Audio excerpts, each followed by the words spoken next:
भागों का मान क्या होता है, भिन्न होता है। क्या होता है, चाहे कितने टुकड़े कर दे, चाहे 4 टुकड़े कर दे, चाहे 8 कर दे, चाहे 6 कर दे, चाहे ऐसे ऐसी कोई चीज बनी हो उसके टुकड़े कर दे, उन्हीं टुकड़ों का मान होता है। ठीक है, किसी भी एक चीज को हम कहेंगे तो तुम जान जाओगे पूरी चीज का है ये, लेकिन हम कहेंगे उस चीज का इतने में हमको नुकसान करना है तो उसके लिए तुम्हें क्या करना पड़ेगा, क्या करना पड़ेगा, भिन्न। कैसे होता है, जैसे एक किसी भी चीज को, जैसे मान लो ये एक बड़ी सर्कल है, लाइन है, पट्टी है, ठीक है, मान लो कोई जमीन का टुकड़ा है, हमें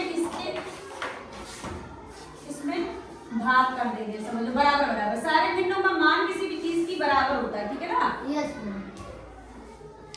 हम बोल रहे हैं कि इस जमीन में इस एक भाग पे तुम्हें कालीन बिछानी, क्या बिछानी है, कालीन बिछानी। तो हम मान लीजिए पूरी लंबाई तो हम जानते हैं लंबाई कितनी है, लेकिन इसकी मान लंबाई पूरी क्या है, एक मीटर लंबाई है मान लो, ठीक है, क्योंकि एक के टुकड़े होते हैं, किसी पूरी एक चीज के टुकड़े को कहते हैं भिन्न ना। तो जब ये पूरा 1 मीटर था तो ये इतना ना क्या मान होगा, तो इतने का मान निकालने के लिए क्या करेंगे, कितने भाग है इसके बराबर, 1 2 3 4 5 6। तो इसको हम कैसे लिखेंगे, एक भाग का मान 1/6। तो ये 1/6 ये हो जाएगा, 1/6 ये हो जाएगा, 1/6 ये और 1/6 ये, 1/6 ये और 1/6 ये। हाँ, सब टुकड़ों का मान हो गया ना, सब बराबर बराबर है।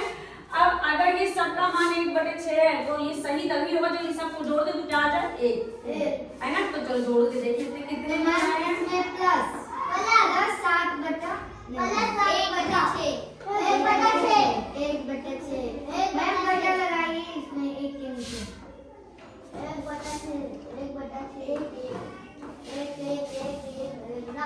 6 हो गए ना।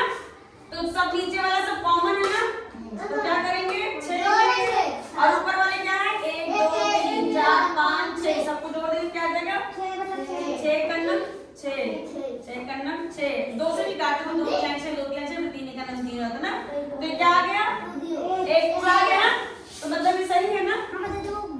अब भिन्न को जोड़ना सीखो पहले। अब ये तो हमारा सब एक जैसा भिन्न था, नीचे सबका हर समान था तो ऐसे जुड़ गया, लेकिन अगर हमें दे दिया जाए 1/4 प्लस 3/5, ये असमान भिन्न है ना, इसको कैसे जोड़ेंगे, तो क्या करेंगे, चाहे तो 4 और 5 का एलसीएम निकालो, तो 4 और 5 का एलसीएम 4 और 5 ही रहेगा, है ना। और नहीं तो ये भी नहीं करना है, सबसे सरल तरीका सीखना है, एक दूसरे को, तो इन दोनों को गुणा करोगे तो क्या आ जाएगा 4 पंचे 20।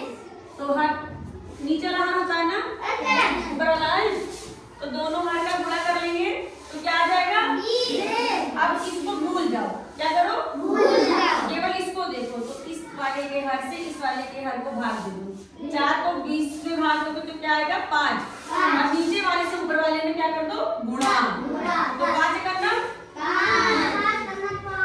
नीचे वाले से नीचे वाले को गुणा और ऊपर वाले नहीं भाग, नीचे वाले से नीचे वाले को भाग और जो आए ऊपर वाले से गुणा, ठीक है ना। अब ये हो गया कंप्लीट। अब इसको देखो, इसको भूल जाओ, तो नीचे वाले से नीचे वाले को भाग, तो 5 से 20 में भाग दो तो कितना आ जाएगा 4, और 4 से 3 में गुणा करोगे तो क्या आ जाएगा 4 के नहीं बस। अब 12/5 बटे 20। अब देखो ये किसी से कटेगा नहीं, 17 तो किसी से कटता ही नहीं है, तो ये इसका उत्तर क्या आ जाएगा 17/20। समझ गए। और एलसीएम निकालते तब भी जैसे 4 और 5 का एलसीएम निकाल के देख लो क्या आएगा, 4 और 5 तब भी वही आता, 20 ही आता, तो 2 से काटेंगे 2 दूनी 4 और 5 ऐसे उतर जाएगा, फिर 2 एक करना 2 और 5 ऐसे उतर जाएगा, तो करेंगे 2 गुणे 5 5 का 5 बना ना, तो 2 दूनी 4 पंचे 20, तब भी आ जाता। चाहे तो इसको पूरा ऐसे एलसीएम निकाल के नीचे वाला यहाँ लिख लो, ठीक है, नीचे वाला भी पता करना जरूरी रहता है, और चाहे तो दोनों का आराम से गुणा कर लो और तब भी निकाल लो, ठीक है। समझ में आ रही बात ना। घटाना होता तो घटाने का निशान लग जाता। अब समझ आ रही? कर लो।